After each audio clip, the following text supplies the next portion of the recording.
اعوذ باللہ من الشیطان الرجیم، بسم اللہ الرحمن الرحیم۔ پیج نمبر 20 اور ہم کر رہے ہیں کتاب الف لیلۃ و لیلۃ کی ٹرانسلیشن۔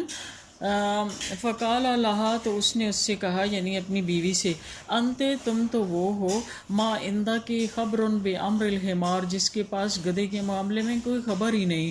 فانا اخبرک بھی، میں تمہیں بتاتا ہوں، اخبرک تمہیں بتاتا ہوں، بھی اس کے بارے میں۔ ثم پھر حق اللہ الحکایہ، اس نے اس کے لیے وہ کہانی بتائی۔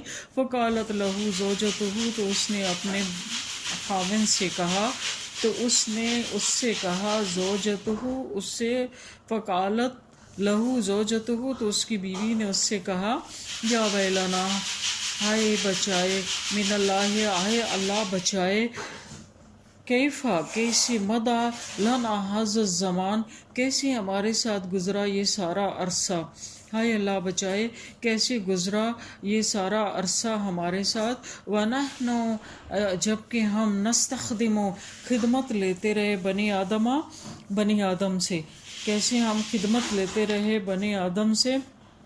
ثم پھر، انہا اس نے، تصدقت صدقہ دیا، واستغفرت اور استغفار کی، تب عورتیں زیادہ ڈر جاتی ہیں۔ وجلس الرجل، آدمی بیٹھا رہا، فی الدار، گھر میں، مدتاً، ایک مدت تک، من غیر شغل، بغیر کسی کام کے۔ آدمی بھی یعنی اتنا شوق ہوا کہ وہ ایک مدت تک اپنے گھر میں بغیر کسی کام کے بیٹھا رہا۔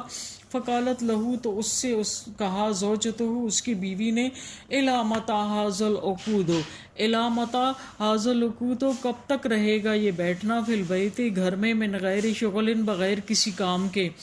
فامضی، چلو، الی السوق، بازار جاؤ، واشتری، اور خریدو، لنا، اپنے لیے، حمارن، گدھا خریدو، اپنے لیے ایک گدھا خریدو، واشتغل علیہ، اور اس پر کام کرو، یعنی ان کا کام ہی اس پر تھا، تو اب بغیر کام کے تو نہیں بیٹھا جاتا۔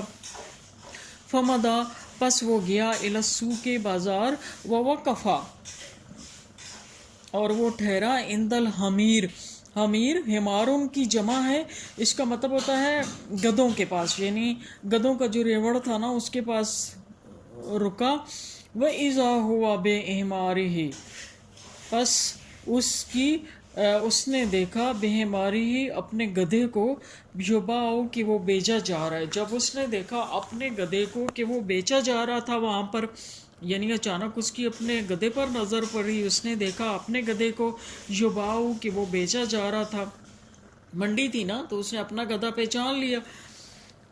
فلما عرفہ، تو جب اس نے اسے پہچانا، جب اس نے دیکھا اپنے گدھے کو کہ وہ بیچا جا رہا ہے، تو جب اس نے اسے پہچانا، تقدمہ، تو وہ بڑھا، الیہ، اس کی طرف وہ بڑھا۔ ووضع فمہ، اس نے رکھ دیا، فمہ، اپنا منہ، اس نے رکھا اپنا منہ، علی اذنہ، اس کے کان پر، تو اس نے اپنا منہ اس کے کان پر رکھا، یعنی گدھے کے کان پر۔ وقال لہو، تو اس نے اس سے کہا، ویلکا، تمہارا برا ہو، یا مشوم، اے منحوس، تمہارا برا ہو۔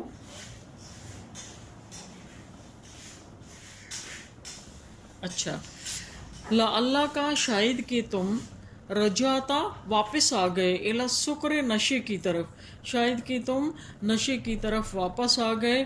وضربت امک، اور تم نے مارا اپنی ماں کو۔ واللہ، اللہ کی قسم، ما بقیت، میں جب تک باقی ہوں، زندہ ہوں، لا اشتریک، میں تمہیں نہیں خریدوں گا، ابداً، کبھی بھی، میں تمہیں کبھی بھی نہیں خریدوں گا۔ ثم پھر، ترکہ، اس نے چھوڑ دیا اس کو، وانصرف، اور وہ چلا گیا، ٹھیک ہے، یعنی اس نے جو ہے وہ گدھے کو پہچان لیا اور اس کو چھوڑ دیا۔ یہ دیکھیں یہاں پر ذرا یہ مشکل ہے، اس کو دوبارہ سے دیکھ لیں کہ وجلس الرجل فی الدار مدتاً، آدمی ایک عرصے تک بغیر کام کے گھر میں بیٹھا رہا، تو اس کی بیوی نے اس سے کہا، کب تک تمہارا یہ بیٹھنا رہے گا گھر پر بغیر کسی کام کے؟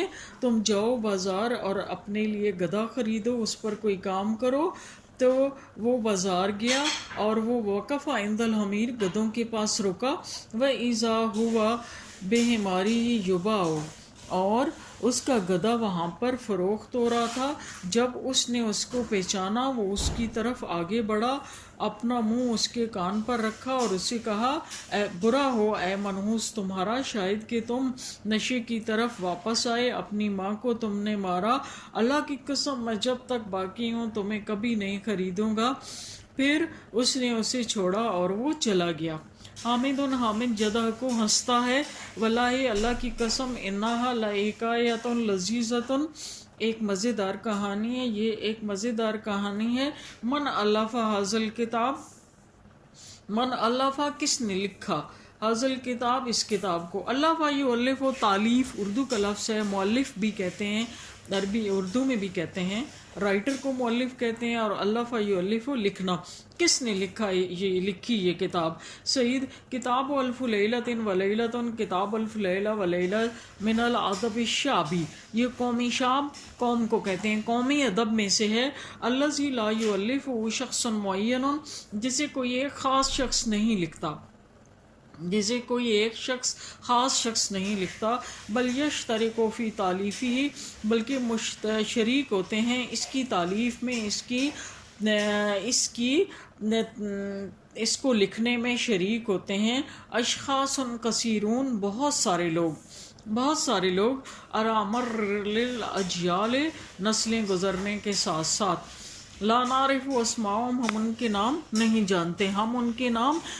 جانتے، جیسے دیکھیں اخبار جہاں کو لے لیں، بہت عرصے سے آپ کیا ہمارے بچپن سے وہ اخبار چل رہا ہے، ٹھیک ہے، لیکن کوئی ایک شخص نہیں لکھتا، اس میں بہت سارے لوگ بہت ساری چیزیں لکھتے ہیں اور وہ نسل در نسل چل رہا ہے۔ حامد کہتا ہے ارجو میں ریکویسٹ کرتا ہوں، درخواست کرتا ہوں، انتو ایرانی کہ آپ ادھار دیں مجھے، الکتابہ یہ کتاب، اذا فرغت منہ جب آپ فارغ ہو جائیں اس سے، یعنی جب آپ اس سے پڑھنے سے فارغ ہو جائیں تو یہ کتاب مجھے ادھار دیں، میں آپ سے درخواست کرتا ہوں، ٹھیک ہے۔ طیب اچھا انشاءاللہ، انشاءاللہ کا مطلب ہوتا ہے اگر اللہ نے چاہا، انشاءاللہ اگر اللہ نے چاہا، طیب اچھا انشاءاللہ اگر اللہ نے چاہا۔ اچھا اس کا مطلب انشاءاللہ کا یہ مطلب بتا دوں، اس کا مطلب یہ نہیں کہ اگر اللہ نے چاہا تو میں دے دوں گا، اس کا مطلب یہ نہیں کہ بس ایسی کسی کو لارا لگانا ہو تو یہ کہہ دو انشاءاللہ، یہ بہت غلط بات ہے۔ انشاءاللہ کا مطلب یہ ہوتا ہے کہ میں تو صدق نیت سے اس چیز کا ارادہ کر رہا ہوں، لیکن اللہ تعالیٰ کا ارادہ شامل ہو تو میں ضرور دوں گا، یہ نہیں کہ اپنی نیت غلط رکھنی ہو جہاں پہ وہاں پہ کہہ دو انشاءاللہ۔ وہ ڈاکٹر فرحت ہاشمی کہتی ہیں کہ جب کوئی کام نہ کرنا ہو نا تو ہم انشاءاللہ کہہ دیتے ہیں، تو وہ یہ بہت غلط بات ہے، ٹھیک ہو گیا۔